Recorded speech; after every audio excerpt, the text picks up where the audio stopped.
Guys, it's our first night here in Seoul. Samahan niyo ako sumakay ng barko. At the moment, nandito ako sa Yaenaru Park, which is around 11 stations away from Myeongdong across 2 subway lines. And dito ang docking station ng sasakyan kong cruise line. So hindi po ito isang malaking barko, kundi ito po ay isang night cruise line. Wow guys, even at night, ang ganda nitong park. Ang daming taong nandito ngayon.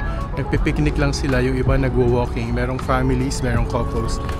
Merong mga nagsosolo at may mga naglalaro din ng games dito ngayon. And kung makikita nyo, meron pa silang mga cherry trees na abutan pa natin. Hindi well illuminated yung lugar, no? Pero papunta dun sa docking station, tingnan natin kung well lit siya. Nakakatuwa naman at nakakaingit sila. Tingnan nyo.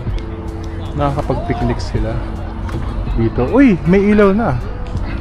Kakasabi ko lang na hindi well lit pero sinindihan yung ilaw.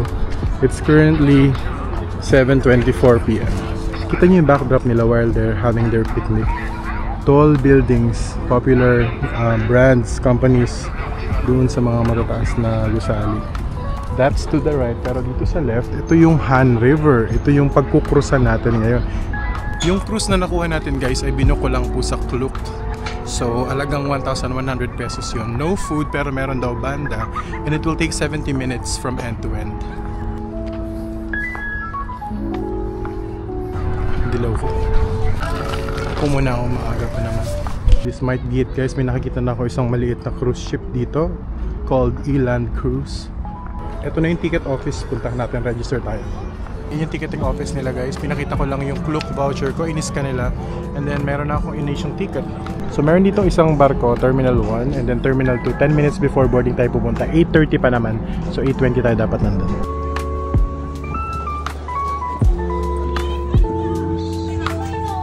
Ito yung itsura ng loob ng terminal. Wow, ang kita.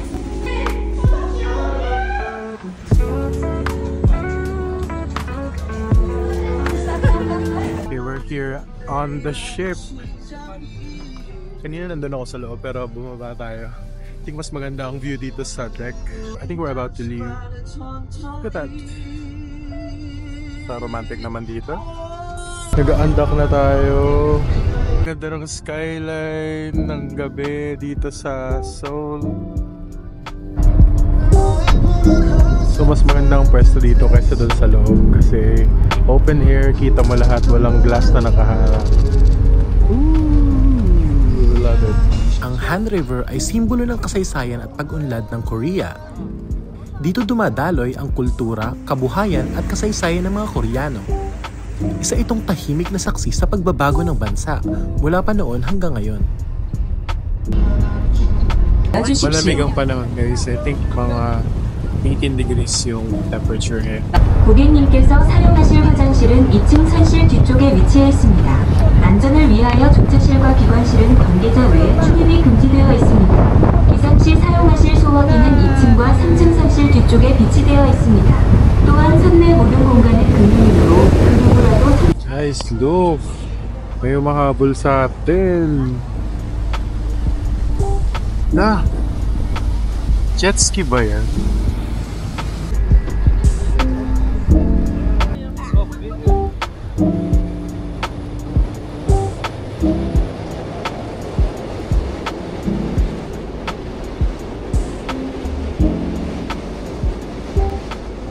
It's the train, guys!